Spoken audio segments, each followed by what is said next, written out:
Social മീഡിയയിലൂടെ ഏറെ സുപരിചിതയായ ആളാണ് അമല ഷാജി. തിരുവനന്തപുരം സ്വദേശിയായ അമല തമിഴ് റിലേറ്റഡ് റിലേജുകളുടെയും കണ്ടന്റുകളുടെയുമാണ് കൂടുതൽ ശ്രദ്ധിക്കപ്പെട്ടത്. ഇപ്പോഴിതാ പുതിയ നേട്ടം കൂടി താരത്തെ തേടി എത്തിയിരിക്കുകയാണ്. പുതിയ കണക്കുകൾ പ്രകാരം വാട്സപ്പ് ചാനലുകളിൽ ഏറ്റവും കൂടുതൽ ഫോളോവേഴ്സ് ഉള്ളതിൽ ഒരാളായി അമല മാറി. 29ാമത്തെ സ്ഥാനത്താണ് താരം. മാർക്ക് സാക്കംബർഗ്, പ്രധാനമന്ത്രി നരേന്ദ്രമോദി എന്നിവർക്കൊപ്പമാണ് അമലയുടെ പുതിയ നേട്ടവും.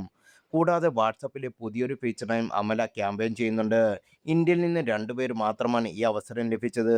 വിജയ് ദേവരകൊണ്ടയ്ക്കൊപ്പമാണ് തൻ്റെ ഈ നേട്ടവും അമല മച്ചാൻസ് വ്ളോഗിൻ്റെ പോഡ്കാസ്റ്റിൽ പറഞ്ഞത്. പുതിയൊരു സംരംഭം മെറ്റ ക്രിയേറ്റ് ചെയ്യുന്നുണ്ട്. ഫോണിൽ ഇമോജിക്ക് പകരം സ്റ്റിക്കേഴ്സ് വരും. എൻ്റെ 20 ഫോട്ടോസ് അതിൽ ഇമോജിയാക്കി അപ്ലോഡ് ചെയ്യാം. ഭാവിയിൽ ഇതെല്ലാവർക്കുമെല്ലാം ലഭിക്കുന്നത്. ഇന്ത്യയിൽ വിജയ് ദേവരകൊണ്ടയ്ക്കും എനിക്കും മാത്രമാണ് ഈ അവസരം ലഭിച്ചത്. USD പേയ്മെൻ്റാണ് എനിക്കായിരുന്നു. മച്ചാൻസ് വ്ളോഗിൻ്റെ പോഡ്കാസ്റ്റിൽ അമല അപ്പോൾ ഇങ്ങനെയാണ് പറഞ്ഞതും.